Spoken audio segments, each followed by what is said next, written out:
יש, אסור ללכת לצבא גם אם הוא כן לומד או לא לומד. אפילו אם זה נחל חרדי, כאילו הוא מיועד לחרדים.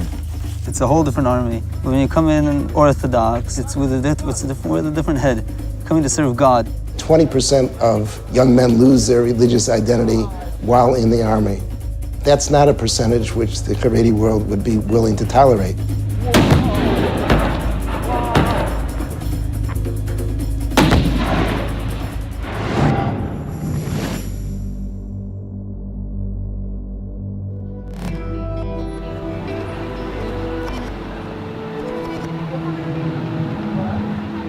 We're in Jerusalem, and recently these streets have been the scene of violent protests and riots, but there hasn't been a Palestinian in sight. Instead, it's the Orthodox Jewish community who are furious with the army for trying to send their sons to war.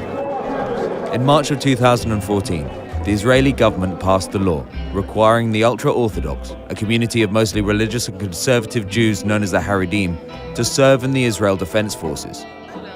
Previously, Haredi boys who studied in religious seminaries or yeshivas were exempt from Israel's universal conscription law, which requires all citizens from the age of 18 to serve in the army for 2 to 3 years.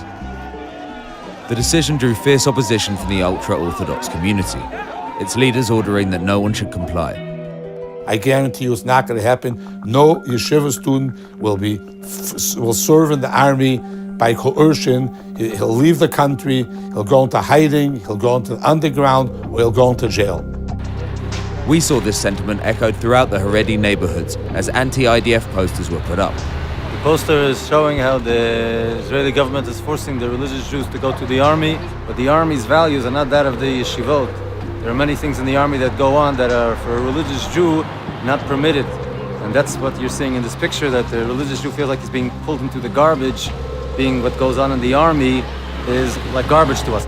The ultra-Orthodox have always sheltered themselves from the influence of the secular world, including the military. This goes back to the very beginning of the State of Israel, when David Ben-Gurion struck a deal with the Haredi community, allowing yeshiva students to forego military service as long as they remained in the yeshivas, protecting and preserving the Jewish religion. The exemption has never been popular with the secular community, and through the years, there have been attempts to try and find a compromise, including a deal struck with the IDF and a group of Haredi rabbis that created the Netzah Yehuda, an ultra-Orthodox battalion made up of volunteer soldiers.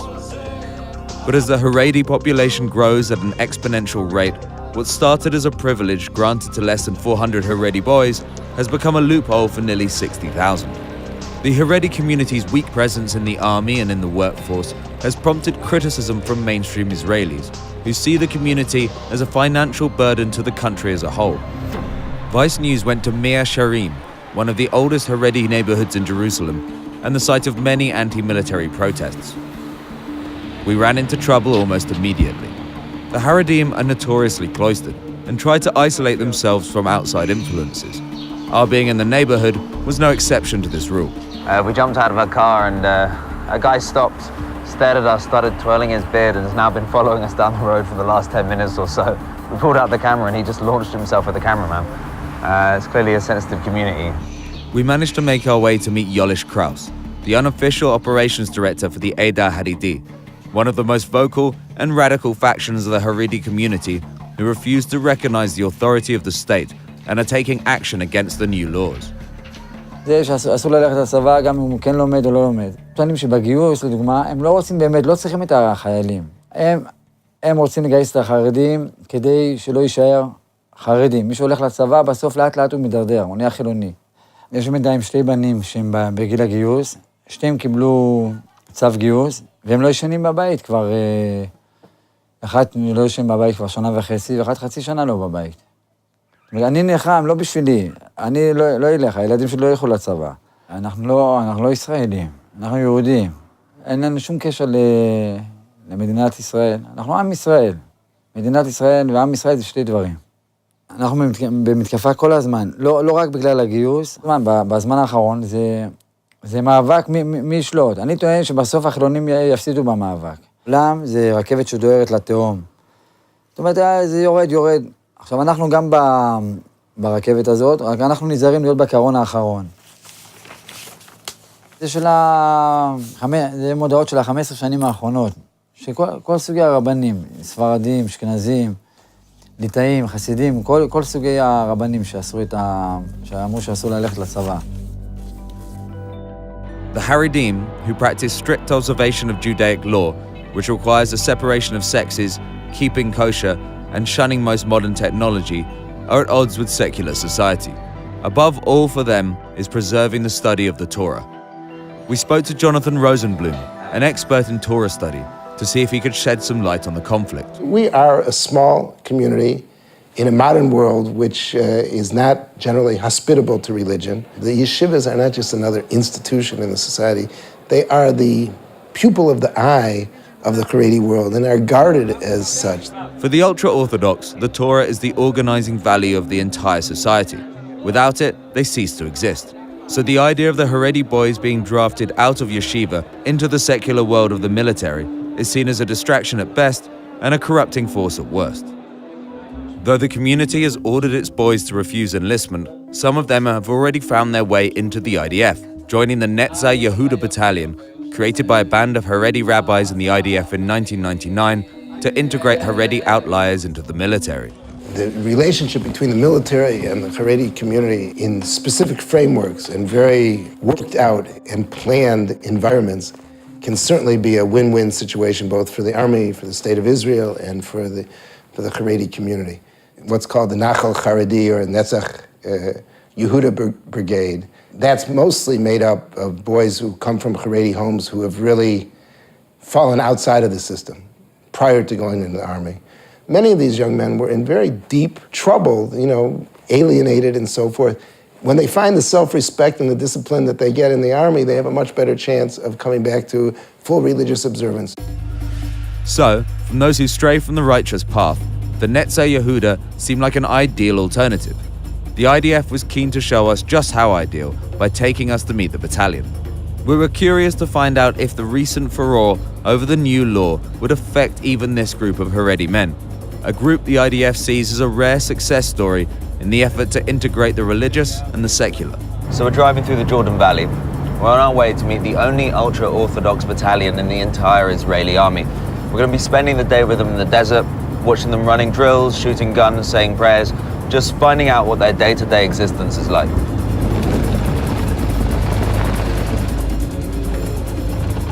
The battalion is responsible for operations around Jenin in the West Bank. Even though their numbers have grown from 89 recruits in its first year to more than 800 in 2013, they still make up a very small percentage of the total number of combat troops in the IDF. Hello. Good morning. Alex. Nice to meet you. הגדוד, גדוד נצח יהודה, זה הגדוד שאתה רואה, זכה ב5 פרסים בצבא. חיילים פה, בגלל הרקע שהם באו, יש להם מוטיבציה מאוד גדולה להצליח. Why are they more motivated than other soldiers? פה חיילים שבעבר לא סיימו שום דבר, לא למדו בישיבה, ולא למדו בתיכון וסיימו. וכשהם הגיעו לפה, לצבא, הם פעם ראשונה סיימו פרק, מסלול, הם לוחמים. הוא רוצה להוכיח לעצמו ולחברה שלו, שהנה, הצלחתי, אני טוב, מעריכים אותי, ולכן המוטיבציה הרבה יותר גבוהה ממקום אחר. Although the commander would only hint at it, it seemed that the conscription of the ultra-Orthodox was on everyone's mind. But at least within the battalion, there seemed to be a balance struck between military service and religious observance. After prayers, one of the allowances the IDF makes for the Haredi boys, the soldiers began a drill to clear and overtake enemy territory.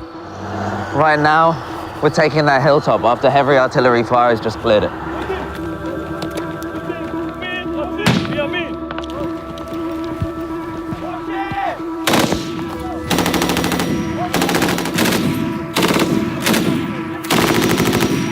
But we've taken this hill, and now we're going to take them on.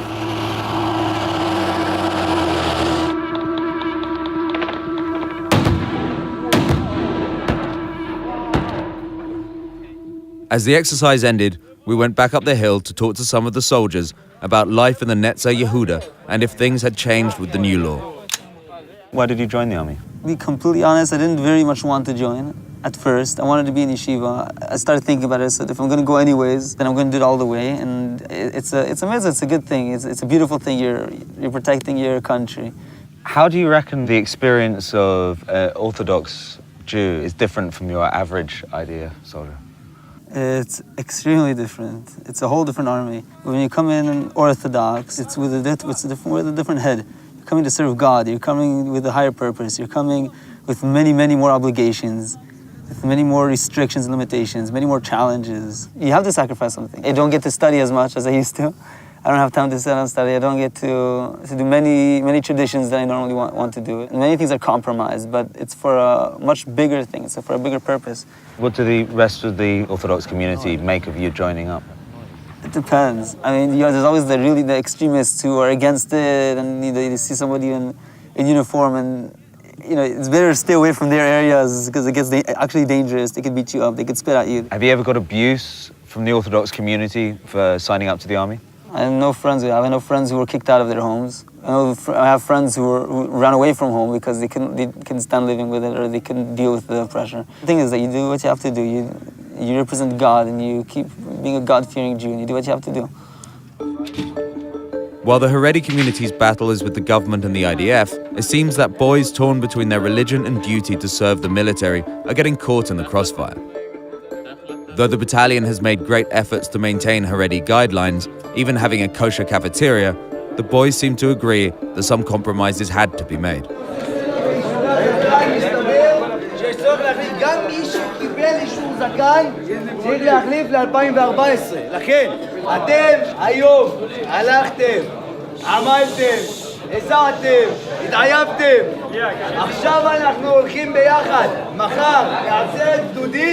כגדוד אחד, כמקשה אחת, ואנחנו הולכים ועולים. שיהיה לכולנו בהצלחה, תאכלו, תהנו, ואל תשכחו את אישורי הזקן.